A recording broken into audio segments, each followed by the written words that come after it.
The Great Hall of the Galactic Council was bigger than most cities.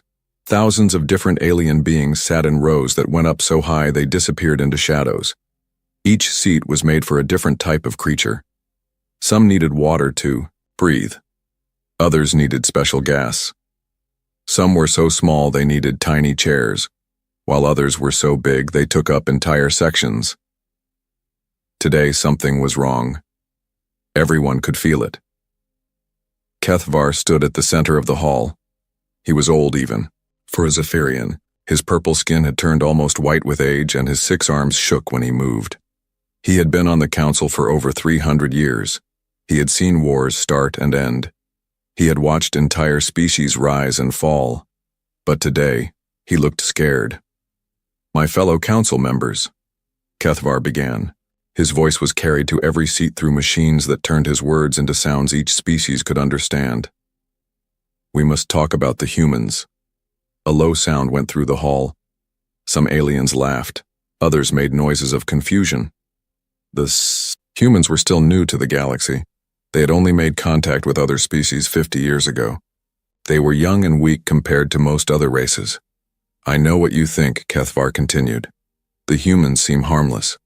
They are not very strong. They do not have the best technology. They are not the fastest or the smartest. But there is something about them that you do not understand. Something that makes them the most dangerous species in the galaxy." Veltar, the crystal being who spoke for her people, made a sound like wind chimes. "Elder Kethvar, with respect, how can the humans be dangerous? They have only a few hundred worlds. We Veltar have thousands. The Nexari have even more." Other voices joined in. The new species in the council had never seen humans fight. They had only met human traders and diplomats. These humans seemed nice enough. They made fair deals. They were polite. They seemed to want peace. Kethvar raised all 6 of his arms for silence. "That is exactly the problem. You see humans when they are calm. You see them when they are happy. You have never seen humans when they are truly angry." He walked slowly around the center of the hall. "Let me tell you about the Zekarian Empire. They were slave traders. Big, strong, cruel beings who captured other species and sold them. 55 years ago, they captured a human ship. Just one ship with about 2,000 humans on it." The hall was getting quieter now. Even the species who had been laughing were starting to listen. The Thurians thought it would be easy money. Humans looked weak. They were not very big or strong. The Thurians had captured thousands of ships from other species before, but they made one mistake. They sent a message to human space. They said they would sell the humans back for money or they would kill them and sell their bodies. Kethvar stopped walking. His old eyes looked around the hall. The humans sent back one message, 3 words: "Give them back." The Thurians laughed. They killed 100 humans and sent the bodies to human space as an answer. Then they waited for the humans to pay money for the rest. The humans did not pay. Instead, they did something no species had ever done before. They studied the Thurians. Every piece of information about Thurian biology, technology, culture, and history was gathered. Human scientists worked day and night. Human spies went to every Thurian world. Human ships watched every Thurian trade route. The Thurians did not understand what was happening. They thought the humans were preparing to pay or maybe to attack their ships. They were wrong. Kethavar's voice got quieter, but somehow everyone could still hear him clearly. The humans were preparing to make the Thurian species stop existing. Confused sounds came from all over the hall. Species talked to each other in dozens of different languages. The idea seemed impossible. "I know how it sounds," Kethvar said. "But listen to what happened next. The humans found out that Thurians needed a special type of metal in their food to live. Without it, they would get sick and die. So human ships began destroying the mines where this metal came from. The humans learned that Thurian females could only have babies at certain times of their lives. So human agents poisoned the food supplies with chemicals that stopped this from happening. The humans discovered that Thurians believed their ancestors lived in special crystals on their homeworlds, so human teams went to these worlds and destroyed every crystal. But that was just the beginning. Kethvar walked to a control panel and pressed some buttons. Above the hall, images appeared showing star maps. "This is Thurian space 50 years ago," he said. The map showed hundreds of star systems connected by trade routes. Cities and ships moved between the worlds. The Zekarian Empire had over 300 worlds, billions of people, thousands of ships, a strong military. He pressed another button. "This is Thurian space today." The map was empty. No cities, no ships, no people, just empty space around dead worlds. The humans did not just defeat the Thurians in war. They made it so Thurians could never exist again. Every Thurian world is now empty. Every Thurian ship is destroyed. Every Thurian person is dead. Even their language is gone. The only reason we know they ever existed is because we have records. The hall was completely silent now. "But surely," said Cognite Unit Prime, speaking through its machine voice. This was unusual. One extreme case. Kethvar made a sound that might have been laughter, but it was not happy. "I wish that were true. Let me tell you about the Krex Dominion." More images appeared above the hall. The Krex were proud warriors. They believed that showing mercy was weakness. 47 years ago, they attacked a human research station. The station had no weapons, it was just scientists studying plants and rocks. The Krex killed everyone there, men, women, children. Then they sent a message to human space saying that humans were weak and deserved to die. "What happened to the Krex?" asked a voice from high up in the hall. "Look," Kethvar said, pressing more buttons. The images showed the Krex Empire. Thousands of worlds, massive fleets, billions of proud warrior people. This was the Krex Dominion 47 years ago. They were one of the strongest military powers in the galaxy. He changed the image. "This is Krex space today. Again, empty space. Dead worlds. Nothing." The humans studied the Krex for 3 years. They learned that Krex warriors became weak if they could not fight for long periods. So human agents made sure there were always small conflicts happening in Krex space. Civil wars, rebellions. The Krex spent all their time fighting each other instead of building their strength. The humans learned that the Krex got their power from special energy crystals. So human teams snuck onto Krex worlds and poisoned the crystals. The energy turned toxic, it killed anyone who touched it. The humans found out that Krex society was based on honor and tradition. So they created fake historical records that made it look like the greatest Krex heroes were actually cowards and traitors. This destroyed Krex culture from the inside. But the worst part was the virus. Kethvar paused. Even he seemed to have trouble talking about this part. Human scientists created a sickness that only affected Krex biology. It spread slowly, so infected Krex could travel to many worlds before getting sick. The virus attacked their nervous systems.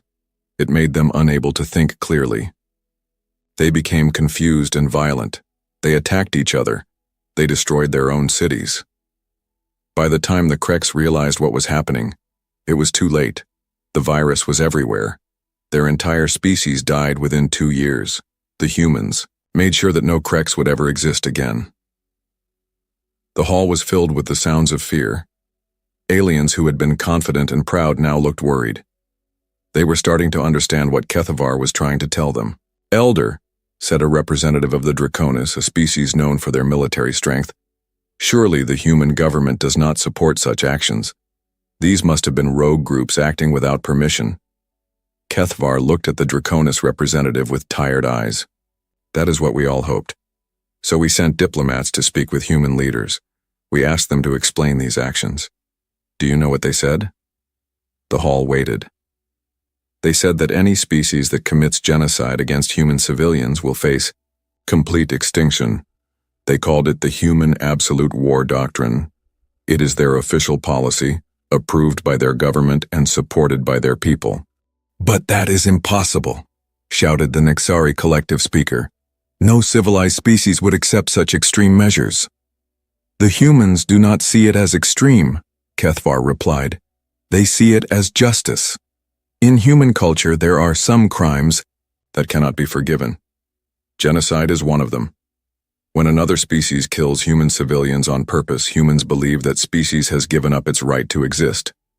He pressed more buttons. Images of human space appeared. Look at their worlds. They are peaceful. Humans live normal lives. They have families. They build cities. They create art and music. They laugh and love and dream just like us. But every human knows about the doctrine. Every human supports it. They believe that the safety of human civilians is more important than the existence of any other species. How do you know this? Asked the Veltar representative. Because we have asked them. Our diplomats have spoken to thousands of humans, workers, teachers, artists, children. They all give the same answer. If you kill innocent humans, you will be destroyed completely. Kethavar walked back to the center of the hall. That is why I am warning you all today. The humans are not like us.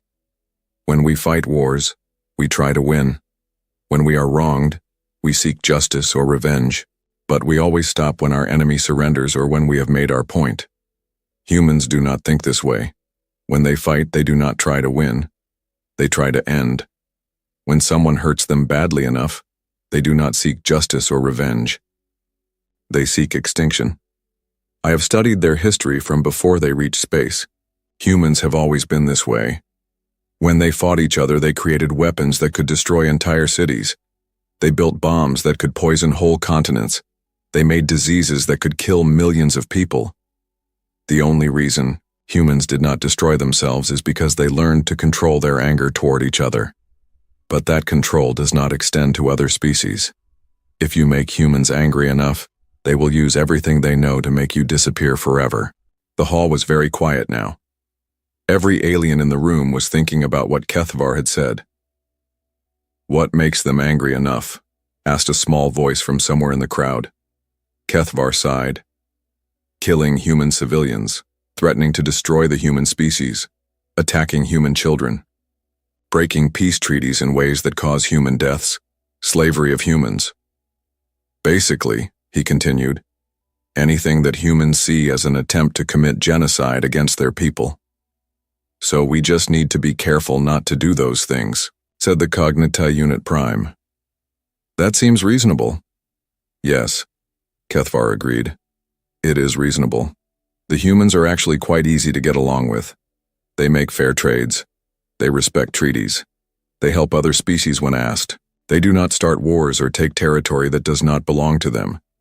The problem is that humans define things differently than we do. What we might see as a normal military action, they might see as attempted genocide. What we see as acceptable, losses in war, they see as murder of innocents. He looked around the hall one more time. I am telling you this because long-range sensors have detected a large fleet moving toward human space. The Zerathi Imperium has been expanding in that direction. Their ships carry planet-killer weapons. They have destroyed entire civilizations. Before. If the Zerathi attack human worlds and kill human civilians, there will be no more Zerathi within 5 years. I guarantee this. But the Zerathi are strong, protested someone. They have conquered dozens of species. Their warriors are the fiercest in the galaxy. So were the Thurians. So were the Kreks. Strength does not matter when humans decide you should not exist anymore. Technology does not matter. Numbers do not matter. Humans will find a way. Kethavar began walking toward his seat. I have given you this warning because some of you are young species. You do not understand how dangerous humans can be when they are truly angry. Learn from those who came before. The Thurians thought they were strong enough to take human slaves. The Kreks thought they were tough enough to kill human civilians. Neither species exists anymore. If you remember nothing else from today, remember this. Humans can be your greatest allies or your worst enemies. The choice is yours. But choose carefully, because humans never give second chances to those who cross certain lines. As Kethavar sat down, alarms began sounding throughout the station. A communications officer ran into the hall. Council members, the officer announced, we are receiving reports from the frontier sectors. The Zerathi Imperium has launched an attack on 3 human colony worlds. All 3 planets have been completely destroyed. Estimated casualties, 12 billion human civilians. The hall erupted in chaos. Aliens shouted in fear, anger, and confusion. But through all the noise, one sound could be heard clearly. Kethvar was laughing, but it was not a happy sound. It was the laugh of someone who had seen this happen before and knew exactly what came next. In the distance, space sensors were already detecting the first movements of human fleets. But these were not warships heading to battle. These were research vessels, spy ships, and science stations. The humans were not preparing to fight the Zerathi. They were preparing to study them.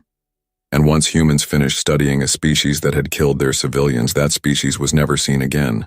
Supreme War Commander Zrakthos stood in the command center of his flagship and looked out at the burning remains of the third human world. The planet below was nothing but fire and smoke now. 12 billion soft-skinned humans had lived there just hours ago. Now there was nothing but ash and melted rock. Zrakthos was proud of his work. He was 8 feet tall and covered in natural armor that could stop most weapons. His forearms ended in claws that could cut through metal. His people, the Zerathi, were born warriors. They had conquered 47 star systems and enslaved or destroyed hundreds of other species. The humans were supposed to be different. Intelligence reports said they were weak. They had soft skin that could be cut easily. They needed special air to breathe. They died if they got too hot or too cold. They seemed like they would be easy to defeat. War Commander, said his intelligence officer, Grixtal, the human worlds are sending out messages. They appear to be asking for help. Zrakthos laughed. The sound was like rocks grinding together. Good. Let them beg. Let them call their allies. When other species see how easily we crush the humans, they will surrender without fighting. Grixtal looked at his data screens with confusion. Sir, that is not what they are doing. The humans are not asking other species for military help. They are asking for information. What kind of information? Everything about us, sir. Our biology, our technology, our culture, our history. Every species that has ever met Zerathi is getting requests from human scientists and researchers. Zrakthos walked to the main display screen. He could see the dead human world spinning slowly below them. Why would they waste time studying us? They should be preparing their armies or trying to make peace.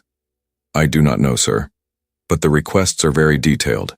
They want to know what we eat, how we reproduce, what diseases can affect us, what our atmosphere is like, how our society works, what we believe in, what we fear. Let them study, Zrakthos said. What good will knowledge do them when we destroy all their worlds? But, as the days passed, the human response became more and more strange. Other species began sending the Zerathi warnings. The Zephyrians sent a formal message begging them to stop attacking human worlds. The Veltar offered to pay the Zerathi to leave human space. Even the powerful Nexari collective asked for peace talks. Zrakthos ignored them all. Weakness was weakness, no matter what pretty words were used to hide it. Meanwhile, in the deep underground bunkers of Earth, humanity's leaders were working with cold, focused determination. General Sarah Chen sat at the head of a long table surrounded by the best minds from every field of human knowledge. Status report, she said simply. Dr. Marcus Webb, head of biological research, spoke first. We have complete genetic profiles of 17 different Zerathi subspecies. We know how they reproduce, what they eat, what diseases they can catch, how their bodies work, and what can kill them. We have samples of their blood, tissue, and genetic material from the battlefield remains. Dr. Elena Rodriguez from Psychological Warfare added, we have detailed analysis of their social structure, their religious beliefs, their cultural values, and their historical traumas. We know what they fear most and what motivates them. Colonel James Harrison from Intelligence Services continued, we have mapped every Zerathi world, every space station, every ship design, and every military base. We know their supply lines, their communication networks, and their command structure. Dr. Rebecca Torres from Environmental Systems finished, we have analyzed the atmosphere, water, soil, and food sources of all Zerathi worlds. We know exactly what they need to survive and how to destroy it. General Chen nodded. Time frame for complete solution? Biological weapons can be ready in 6 months, Dr. Webb replied. Psychological operations can begin immediately. Environmental weapons will take 1 year. Complete extinction of the Zerathi species can be achieved within 18 months if we deploy all methods simultaneously. Authorization codes, Phoenix 77 confirmed. Absolute protocol is now active. General Chen looked around the table at faces that showed no emotion except cold determination. Gentlemen, ladies, the Zerathi Imperium killed 12 billion human civilians. They did this on purpose to send a message that humans are weak. Today, we begin sending our own message. What message is that, General? Asked Dr. Webb. That any species which commits genocide against humanity will be completely erased from existence. No survivors, no prisoners, no mercy, no second chances. She stood up from the table. Begin all operations immediately. Across human space, the response began. But it was not what any other species expected. On the research station orbiting Europa, Dr. Sarah Kim led a team of virologists in creating the most deadly biological weapons ever designed. They took samples of Zerathi genetic material and began building viruses that would attack every part of Zerathi biology. One virus would destroy their breathing system, another would attack their brains, a third would make their blood stop working, a fourth would prevent them from having children. The viruses were designed to spread slowly and quietly. A Zerathi could carry the virus for months without knowing they were sick. They would travel to many different worlds, spreading the disease everywhere they went. Only when every Zerathi world was infected would the viruses activate. On Mars, Colonel Lisa Zhang worked with teams of psychological warfare experts. They studied everything they could learn about Zerathi culture and history. They found that Zerathi society was based on honor and strength. Zerathi believed their ancestors watched them from beyond death. They feared being seen as weak or cowardly. The human teams began creating fake historical documents that made it look like the greatest Zerathi heroes were actually cowards, who ran from battle. They created false religious texts that said the ancestors were disappointed in modern Zerathi. They spread rumors that the current Zerathi leaders were planning to surrender to weaker species. The psychological weapons were designed to destroy Zerathi society from the inside. When warriors began to doubt their own honor, they would fight each other instead of fighting humans. In the asteroid belt, Dr. Michael Thompson oversaw the construction of environmental weapons. His teams built machines that could change the air on Zerathi worlds from breathable atmosphere to poison gas. They created bacteria that would eat all the food plants that Zerathi needed to survive. They designed devices that would poison the water supplies of entire planets. The environmental weapons were meant to make Zerathi worlds unable to support life. Even if some Zerathi survived the viruses and the civil wars, they would have no safe place to live. But the most terrifying part of the human response was how normal everything seemed. Human civilians went about their daily lives. Children went to school. People went to work. Families had dinner together. No one seemed worried or afraid. When asked by alien reporters about the Zerathi attack, most humans gave the same answer. The government will handle it. They seemed completely confident that the problem would be solved. Back on his flagship, War Commander Zrakthos was beginning to feel uneasy. His spies reported that humans were not building more warships or training more soldiers. Instead, they were building research stations and manufacturing facilities for things his spies could not identify. Sir, Grixtal reported, we are detecting strange activity in human space. Large numbers of unmarked ships are leaving human worlds and heading toward the outer galaxy. Invasion fleets? No, sir. The ships appear to be science vessels and cargo transports. They are not heading toward our territory. They are going to neutral systems and to the home worlds of species that have had contact with us. Zrakthos was confused. Why would humans be sending ships away from the war zone? What he did not know was that those ships carried human agents trained in infiltration and sabotage. The agents had been studying Zerathi biology and culture for months. Now they were heading to every world where Zerathi lived, worked, or visited. Some agents got jobs as traders and sold Zerathi food and supplies that contained hidden viruses.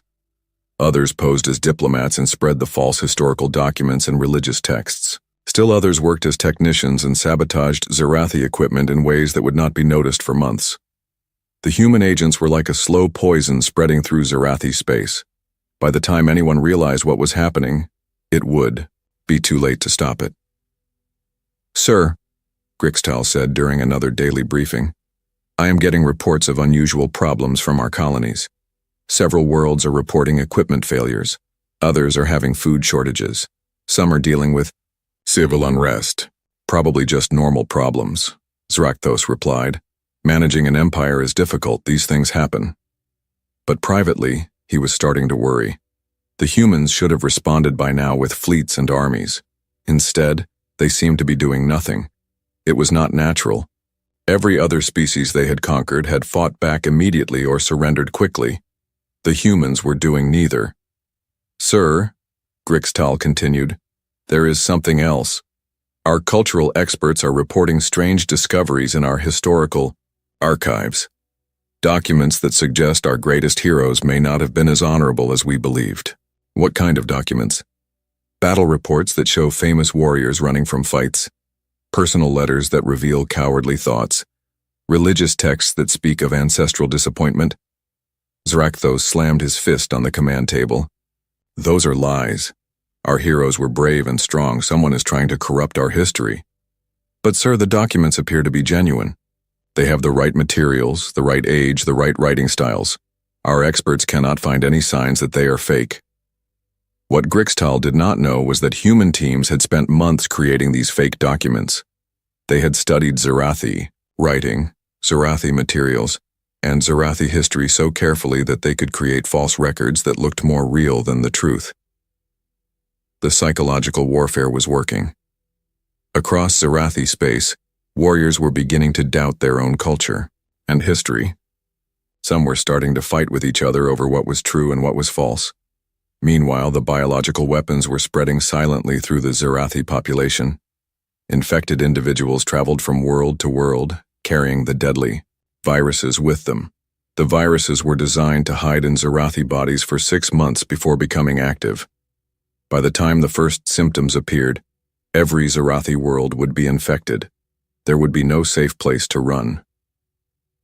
"War Commander?" Grixtal said during what would be their final briefing together. "I am receiving disturbing reports from across our territory. Multiple worlds are reporting outbreaks of unknown diseases. The symptoms are unlike anything our medical experts have seen before." Zrakthos felt cold fear creeping into his heart. "How many worlds?" "All of them, sir. Every single Zerathi colony, station, and ship is reporting the same problems. Our people are getting sick and our doctors do not know how to help them." As Grixtal spoke, he began coughing. Small drops of purple blood came from his mouth. "Sir," he said weakly, "I think I am getting sick too." Zrakthos looked at his loyal officer and finally understood what was happening. The humans had not been preparing for war. They had been preparing for extinction. "How long do our medical experts think we have?" he asked. Grixtal fell to the floor, coughing up more blood. "They estimate 6 months, maybe less, for complete species death." War Commander Zrakthos, the proud warrior who had conquered dozens of worlds, sat down in his command chair and put his head in his hands. For the first time in his life, he felt truly afraid. "Send a message to human space," he ordered weakly. Tell them we want to make peace. We will leave their territory. We will pay for damages. We will do anything they want." But when the message was sent, there was no reply. The humans were not interested in peace, payment, or negotiation. They were only interested in making sure that no Zerathi would ever exist again. 6 months after the biological weapons were released, Zerathi space had become a place of death and horror. On the capital world of Zerak Prime, what had once been a proud civilization now lay in ruins. Former war commander Zrakthos struggled to breathe as he walked through the empty streets of the capital city. The virus had destroyed his lungs, just as it had destroyed the lungs of every other Zerathi. Purple blood stained his armor from constant coughing. His forearms shook with weakness. The city around him was silent except for the sound of wind blowing through broken windows. Bodies lay everywhere. Some had fallen in the streets. Others had died in their homes. A few had made it to medical centers before the virus finally killed them. Status report. He whispered into his communication device. His voice was so weak that the machine could barely pick it up. "Sir," came the reply from Lieutenant Vexmar, one of the few Zerathi still alive. "I have reports from all sectors. Total population of Zirak Prime has fallen from 8 billion to approximately 50,000. All other worlds report similar numbers." Zarathos closed his eyes. His species had numbered over 40 billion individuals just 6 months ago. Now they were almost extinct. "What about our fleets?" "Dead, sir. The crews were infected just like everyone else. Most ships are floating empty in space. A few crashed when there was no one left alive to fly them." "And our colonies?" "Gone, sir. Every world we controlled is either empty or has only a few survivors. The humans have not even bothered to send ships to claim them. They seem content to let the world stay empty." Zarathos sat down on the steps of what had once been the Grand Military Academy. Thousands of young Zerathi warriors had trained here. Now it was empty except for corpses. "Lieutenant, are the humans responding to our surrender offers?" "No, sir. We have sent over 200 messages requesting peace talks, offering complete surrender, even offering to become slaves. The humans do not reply to any of them." That was the most terrifying part. The humans had not sent invasion fleets to take over Zerathi worlds. They had not sent occupation forces. They had not even sent messages demanding surrender. They had simply released their weapons and waited for every Zerathi to die. Meanwhile, on Earth, General Sarah Chen sat in her office reading the daily reports. The Zerathi extinction was proceeding exactly as planned. Biological weapons had reduced their population by 99%.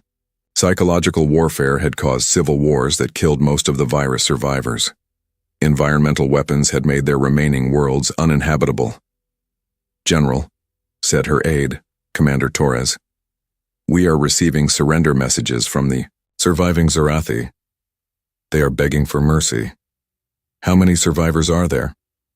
"Current estimates suggest less than 10,000 individuals scattered across their former territory. Most will be dead within weeks from the environmental poisons." General Chen nodded without emotion. "Continue monitoring. Do not respond to their messages." "Ma'am, with respect, some of the surviving Zerathi are civilians. Children even." Chen looked up from her reports with cold eyes. "Commander, the Zerathi killed 12 billion human civilians, including children. They did not spare our innocents. We will not spare theirs. The doctrine is clear. Any species that commits genocide against humanity will be completely extinct. No exceptions. No mercy. No survivors." She returned to her paperwork. "Besides, the psychological profiles indicate that Zerathi children grow up to be warriors. Leaving them alive would only create future enemies." What General Chen did not mention was that human agents were already tracking down the remaining Zerathi survivors. Special teams had been sent to hunt down every individual Zerathi in the galaxy. Even those who had been living peacefully on neutral worlds were being eliminated quietly. On the trading station of New Harmony, a Zerathi merchant named Klixtar was trying to blend in with the crowd. He had been away from Zerathi space when the plague began, so he had avoided infection. But he knew that humans were looking for survivors. He had heard the rumors. Zerathi who tried to hide on other worlds were found dead in their homes. Always, the same way, a single shot to the head, quick and clean. No torture, no cruelty, just efficient execution. Klixtar had never been a warrior. He sold art and crafts made by different species. He had never hurt anyone. He had been horrified when he learned about the attack on human worlds. But none of that mattered now. He was Zerathi, and that was enough. "Excuse me," said a voice behind him. He turned to see a human woman with short brown hair and kind eyes. She looked like a tourist or trader. "Yes," he replied nervously. "Klixtar of the merchant vessel Silver Wind." His blood turned cold. How do you know my name?" The woman smiled, but her eyes remained cold. "We know the names of all remaining Zerathi. There are currently 847 of you left alive in the galaxy. That number decreases every day. Please, Klixatar begged. I never hurt any humans. I am just a trader. I sell art and beauty, not weapons. I know, the woman said. Our files show that you have had positive interactions with humans. For over 15 years, you have never committed any crimes. You have helped human traders find good deals and safe ports. Then why? Because you are Zarathi. Your species chose to commit genocide against human civilians. The consequences of that choice affect every member of your species regardless of individual guilt or innocence. She reached into her jacket and pulled out a small weapon. I will make it quick, she promised. You will not suffer. But this is not justice, Klixtar said desperately. I am innocent. So were the 12 billion humans your people killed. Justice would be if we only killed the Zarathi who actually attacked our worlds. But we are not seeking justice. What are you seeking? Prevention. We are making sure that no Zarathi will ever again have the chance to hurt humans. The only way to guarantee that is to make sure no Zarathi exist. The weapon fired once. Klixtar fell to the ground dead instantly. The human woman put her weapon away and walked calmly toward the station's exit. Around her, other aliens pretended they had not seen anything. Everyone knew what happened to species that interfered with human business. Back on Zarak Prime, War Commander Zrakthos received the final report from his intelligence network. The news was worse than he had imagined. Sir, Lieutenant Vexmar reported over the communication system. Our agents throughout the galaxy have all gone silent. The last confirmed sighting of a living Zarathi outside our former territory was 3 days ago. It appears the humans are systematically hunting down every survivor. Zrakthos coughed up more purple blood. The virus was in its final stages now. He would be dead within hours just like everyone else. How many of us are left? On this world, perhaps 200? Scattered across all other worlds, maybe another few hundred. Less than 1,000 total. And the humans? Still not responding to communications. Still not claiming our territory. They appear to be content to wait for us all to die naturally. Zrakthos laughed, though it turned into a coughing fit. Do you understand what they have done, Vexmar? Sir? They have not just defeated us. They have erased us. In a few days there will be no living Zarathi anywhere in the galaxy. In a few years no one will remember we ever existed except as a warning about what happens when you anger humans. But surely they will record our history, our achievements, the worlds we built. No, Zrakthos said weakly. I have been monitoring human communications. They are already removing all references to our civilization from their databases. When we are gone, it will be as if we never existed at all. He looked out the window at the empty city. 43 billion Zarathi have died because I decided to attack human civilians. Our entire species wiped out because of my arrogance. Sir, you could not have known the humans would respond like this. Could I not? The intelligence was there. Reports about the Thurians and the Krex. Warnings from the Galactic Council. But I thought we were different. I thought we were stronger. Zrakthos fell to the floor as his legs could no longer support him. I thought humans were weak because they looked soft and spoke of peace. I did not understand that their softness hides something far more dangerous than any warrior's strength. What is that, sir? The absolute determination to protect their people no matter what the cost. When we killed their civilians, we did not just attack their bodies. We attacked everything they care about. Their families, their children, their future. And now? Now we pay the price for that attack. Complete extinction. No mercy, no survivors, no second chances. Lieutenant Vexmar's voice was getting weaker too. The virus was killing him as well. Do you think they are right to do this? Zrakthos thought about the question for a long moment. Right or wrong does not matter now. What matters is that they are thorough. They have made sure that no Zarathi will ever again be able to hurt human children. I just wish... What? I wish I could apologize to them, to the families of the humans we killed, to tell them that not all Zarathi supported the attack. They would not care, Zrakthos said, and perhaps they are right not to care. We are a warrior species. Even if some of us were peaceful, We raised our children to be fighters. Sooner or later, there would have been another war. So they chose to end the possibility forever. Yes. Zrakthos closed his eyes as breathing became too difficult. Vexmar, send one final message to human space. What should it say, sir? Tell them. Tell them we understand why they did this. Tell them our extinction is a warning to other species about the consequences of harming human civilians. Tell them we hope our deaths will prevent future genocides. Is that all? No. Tell them that the last Zarathi acknowledges human victory, complete and total. We surrender not just our lives, but our entire existence to their justice. The communication went silent as Lieutenant Vexmar died at his station. War Commander Zrakthos lay on the floor of his former command center, looking up at displays that showed empty space where Zarathi fleets had once patrolled. He had been one of the greatest military commanders in the galaxy. He had conquered worlds and defeated armies. None of it mattered now. In a few minutes he would be dead. In a few days, every Zarathi would be dead. In a few months, it would be as if their species had never existed. The humans had not just won a war, they had deleted an entire civilization from reality. As darkness closed around his vision, Zrakthos had one final thought. The humans were not cruel or evil. They were simply thorough. When someone threatened their children, they made sure that threat could never exist again. Other species would learn from the Zarathi's fate.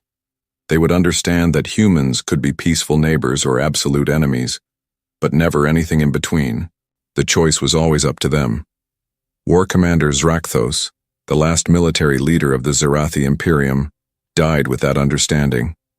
Above him, automated systems continued broadcasting surrender messages that would never receive replies. In human space, the messages were received and immediately deleted.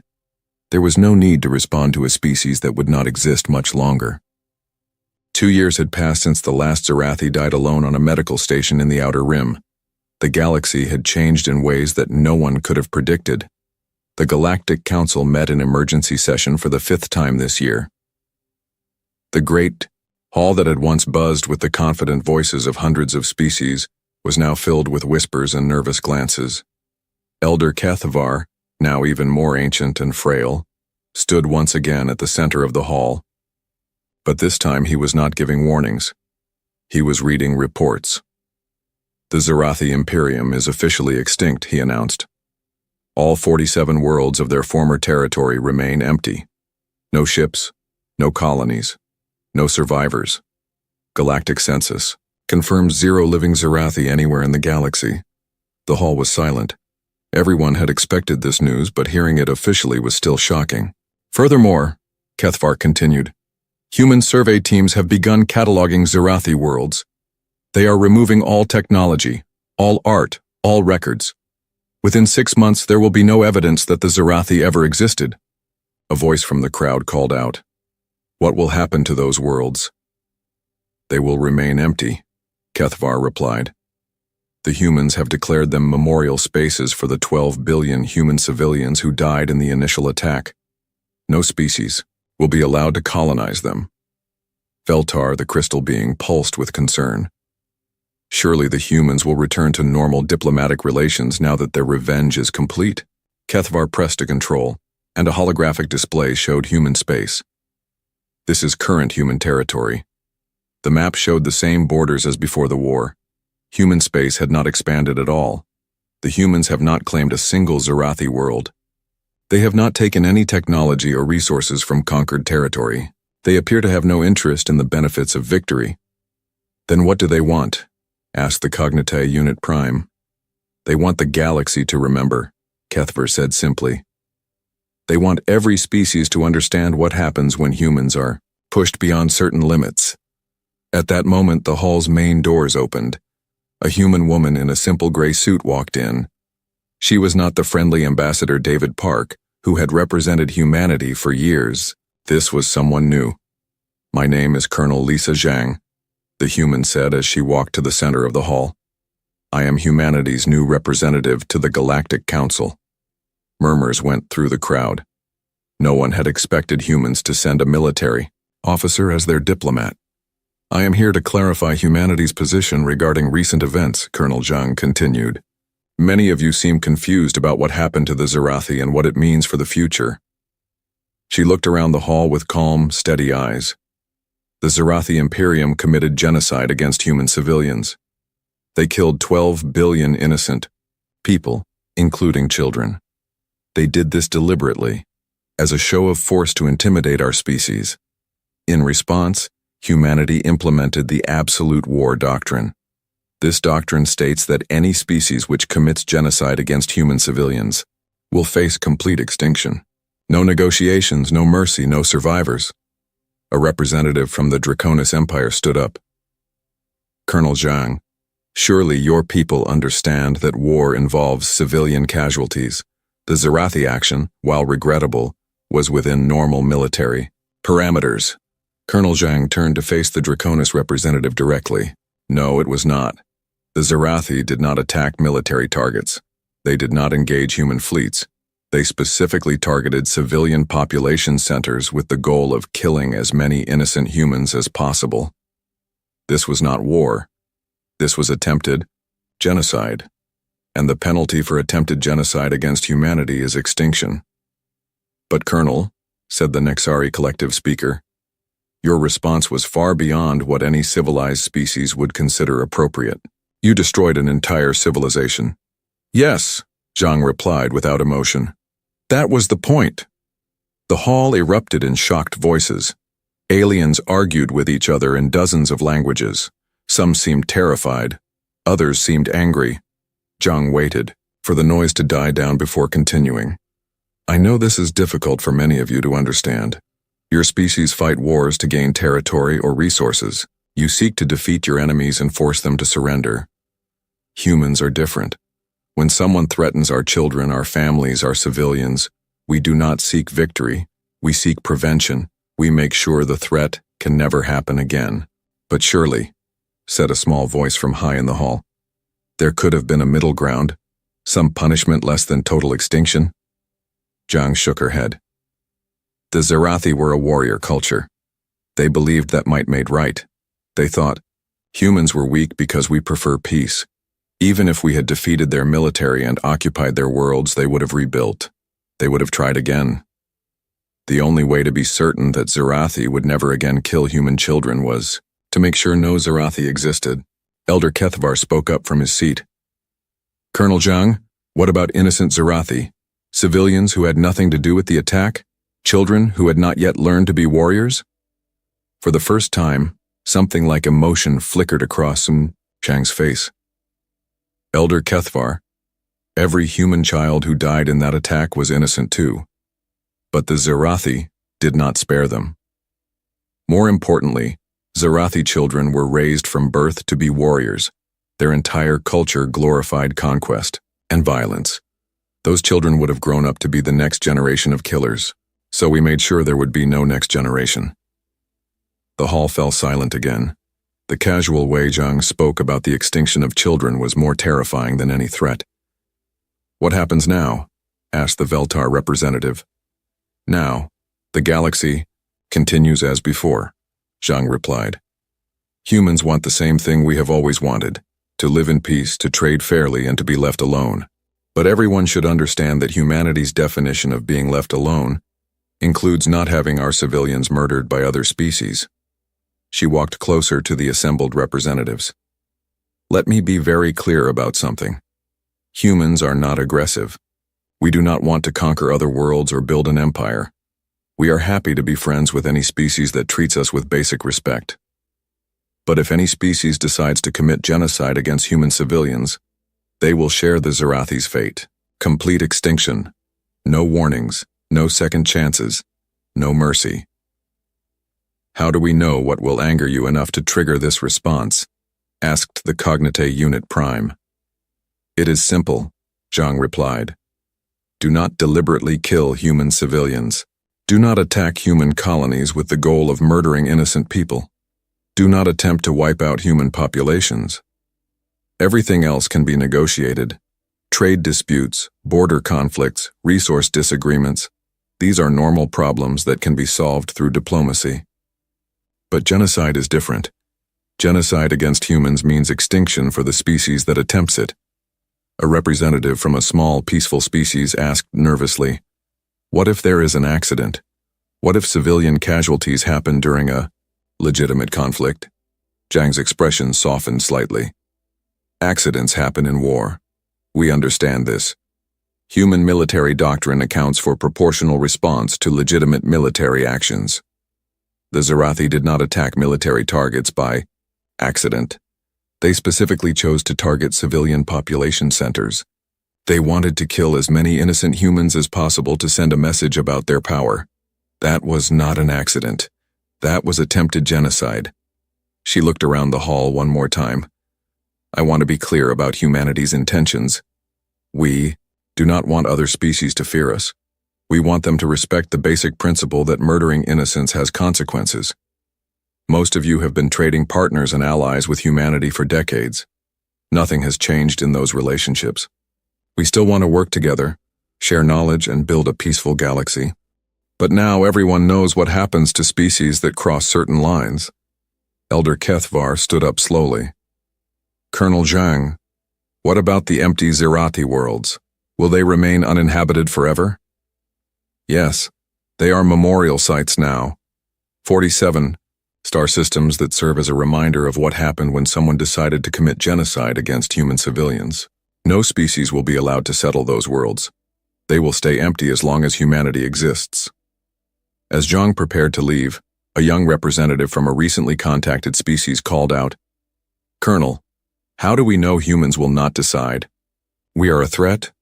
How do we know you will not eliminate us for some minor offense?" Zhang stopped and turned back to face the questioner. For the first time, she smiled slightly. "Because you are asking that question. The Zerathi never asked how to avoid angering humans. They assumed we were weak and that our responses did not matter. Any species that wants to avoid humanity's extreme response simply needs to follow one rule. Do not commit genocide against human civilians. Trade with us, compete with us, even argue with us, but do not deliberately murder our innocent people. It is really that simple." As Colonel Zhang left the hall, the assembled representatives began talking among themselves, in urgent whispers. The galaxy had changed, and everyone needed to figure out what that meant for their own species. In the weeks that followed, the effects of the Zerathi extinction became clear throughout the galaxy. The Karthak hegemony, known for their aggressive expansion, suddenly became interested in peaceful diplomacy. Their war fleets were quietly converted to exploration vessels. The Draconis Empire, which had been planning military action against several smaller species, abruptly changed course and offered mutual defense treaties instead. The Vorthan Syndicate, notorious pirates and raiders, disbanded their fleets and became legitimate traders overnight. Every aggressive species in the galaxy looked at the empty Zerathi worlds and decided that whatever they had been planning was not worth the risk of making humans angry. Meanwhile, peaceful species found that their relationships with humanity became stronger than ever. The humans seemed genuinely grateful for friendship and were generous with trade agreements and technology sharing. It was as if the galaxy had been divided into two categories: species that humans could work with, and species that no longer existed. The message was clear to everyone: choose wisely which category you want to be in. On Earth, General Sarah Chen sat in her office and read reports about the galactic response to the Zerathi extinction. Trade agreements were up. Military conflicts between species were down. Piracy had almost disappeared. "Ma'am," said Commander Torres, "it appears that the demonstration has had the desired effect. Aggressive species are choosing diplomacy over conflict." Chen nodded. "Good. The Zerathi died for a purpose then. Their extinction has prevented countless future wars and saved millions of lives. Do you think the other species truly understand the message? They understand that humans will completely destroy any species that commits genocide against our civilians. Whether they understand why we do this is less important than the fact that they will not test us." Chen looked out her window at the peaceful Earth sky, where children played and families lived normal lives. The Zerathi thought they could kill our children to make a point about their power. Instead, their extinction made a point about ours. What point is that, ma'am? That humanity will pay any price, bear any burden, and destroy any enemy to protect our innocent people. And now every species in the galaxy knows it. 5 years had passed since the last Zerathi died. The galaxy was a very different place now. Dr. Sarah Chen, former General and now Secretary of Galactic Affairs for Humanity, stood at the window of her office in the New Geneva space station. Below her, Earth continued its slow rotation, peaceful and green. Above her, the stars held secrets that had been learned through blood and extinction. "Ma'am," said her assistant, Commander Maria Santos, "the daily galactic report is ready." Chen turned from the window and walked to her desk. The holographic displays showed star maps of the known galaxy, with different colors marking the status of each region. Green zones indicated species that had friendly relationships with humanity. There were many green zones. Yellow zones marked neutral territories where species minded their own business and avoided conflict. There were many yellow zones, too. Blue zones showed areas where humans had established trade agreements and cultural exchanges. These were growing every year. Red zones indicated potential threats or aggressive species that might pose a danger to human civilians. The map showed no red zones at all. "Status report," Chen said as she sat down. "All galactic sectors remain peaceful," Commander Santos replied. "No military conflicts between major species. No reported acts of aggression against human civilians or installations.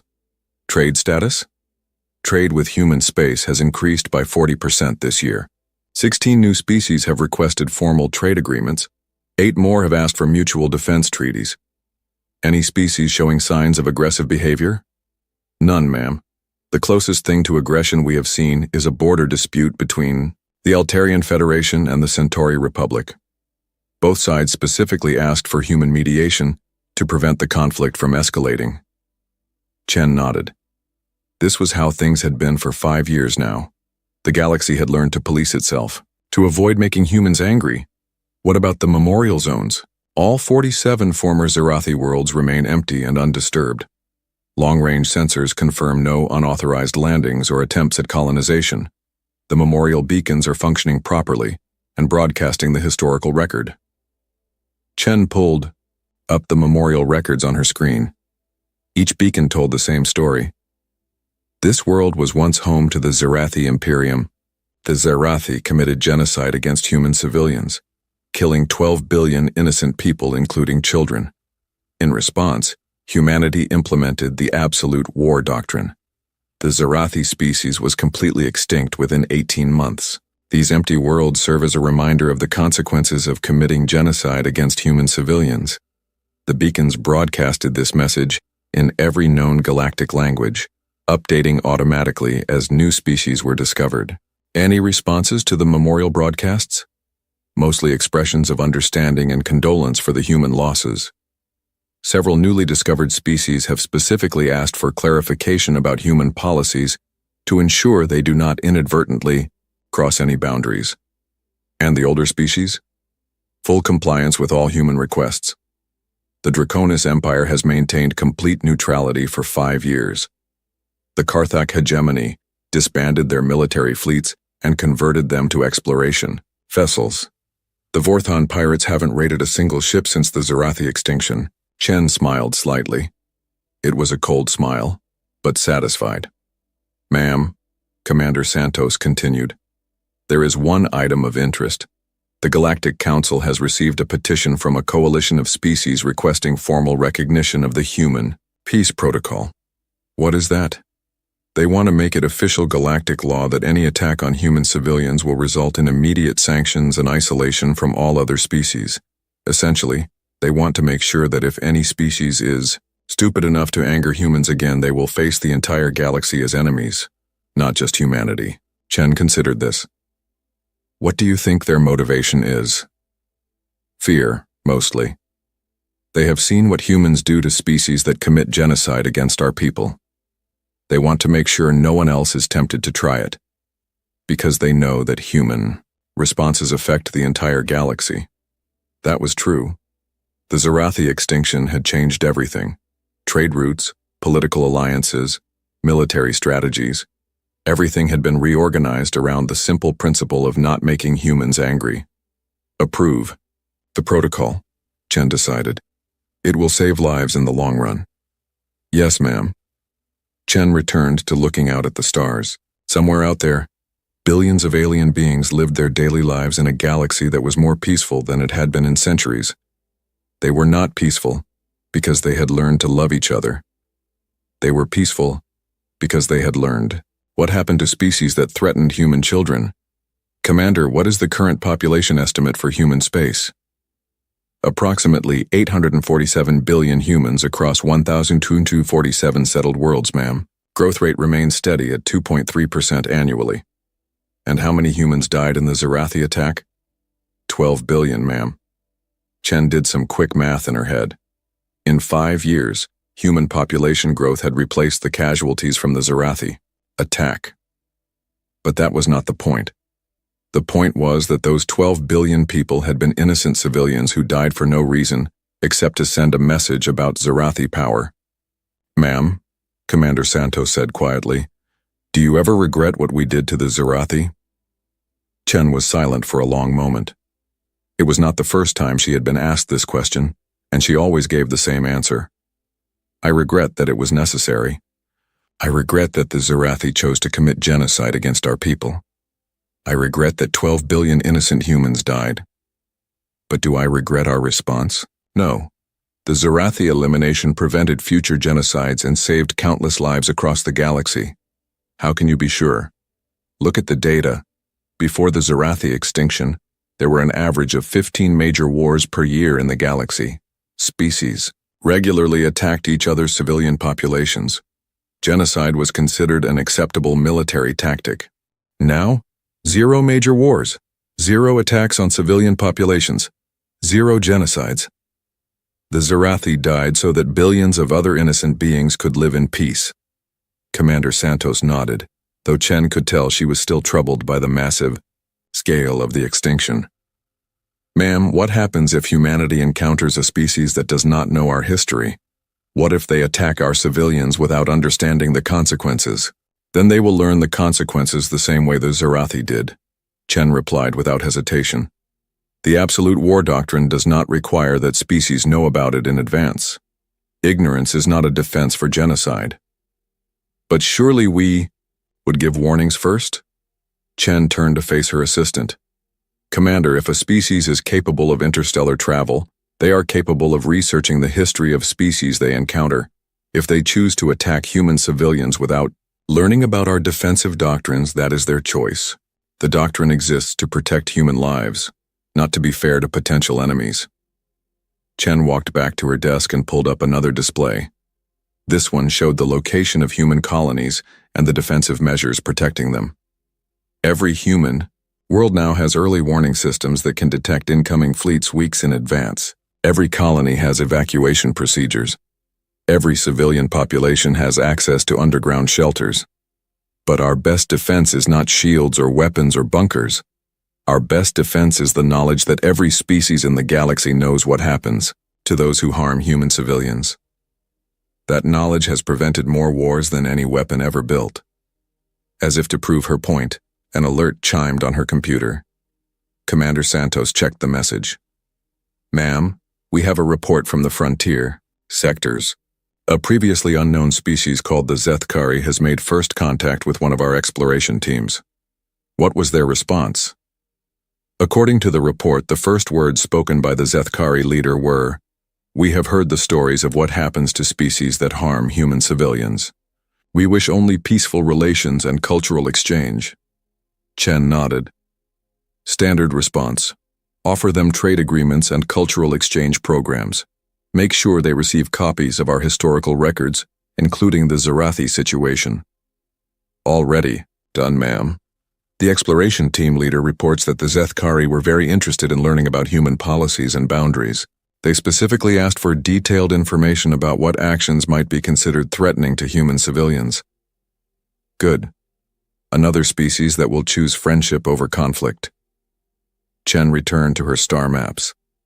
The galaxy continued to expand as human exploration teams encountered new civilizations. Each first contact followed the same pattern. Initial curiosity, followed by research into human history, followed by very careful diplomatic approaches designed to avoid any possibility of misunderstanding. "Ma'am," Commander Santos said, "I have been thinking about something." "What?" "The Zerathi were not the first species to commit genocide against human civilians. You mentioned the Thurians and the Kreks, but their extinctions were not as thorough as what happened to the Zerathi." "That is correct. We learned from our earlier experiences and refined our methods." "So the Zerathi got the worst of it because they came later?" Chen considered the question.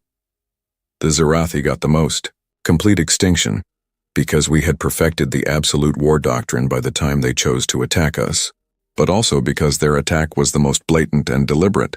The Thurians thought they were just taking slaves. The Kreks thought they were fighting warriors. The Zerathi specifically targeted civilian population centers with the goal of murdering as many innocent humans as possible. Their attack was pure genocide with no other military purpose. So our response was pure extinction, with no other consideration. And that level of response was necessary to send the message. To the rest of the galaxy? Yes. The galaxy needed to see that humanity's commitment to protecting our civilians was absolute. Half measures would have been seen as weakness or uncertainty. Complete extinction of the Zerathi left no doubt about our resolve. Chen pulled up one final display. This one showed casualty statistics from across the galaxy over the past century. Before the Zerathi extinction, an average of 2.3 billion sentient beings died in wars each year across the galaxy. Most were civilians caught in the crossfire or deliberately targeted. Since the Zerathi extinction, that number has dropped to less than 50 million per year, and most of those deaths are from natural disasters or accidents, not warfare.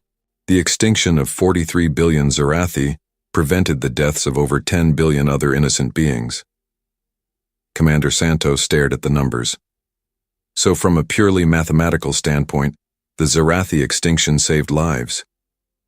From every standpoint, Chen corrected. Mathematical, moral, practical. The Zerathi chose to commit genocide. We made sure that choice had consequences severe enough to prevent others from making the same choice. And it worked. It worked. As the day ended, Chen remained at her window looking out at the peaceful stars. Somewhere out there, children of 100 different species were sleeping safely in their beds, protected by the knowledge that attacking innocent civilians brought extinction, not victory. The galaxy was at peace, and that peace was built on the complete annihilation of anyone who had threatened that peace. It was not a gentle peace or a kind peace, but it was a peace that worked, and every human who looked up at the stars knew that their species had kept its promise to protect the innocent, no matter what the cost. The Zerathi were gone. Their worlds were empty. Their names were forgotten except as a warning. But children could sleep safely knowing that their parents would destroy entire civilizations to protect them. In the end, that was all that mattered. The galaxy had learned to be peaceful, not out of love, but out of fear of what happened to those who chose violence against human innocence. It was a harsh lesson, written in the extinction of an entire species, but it was a lesson that would never need to be taught again.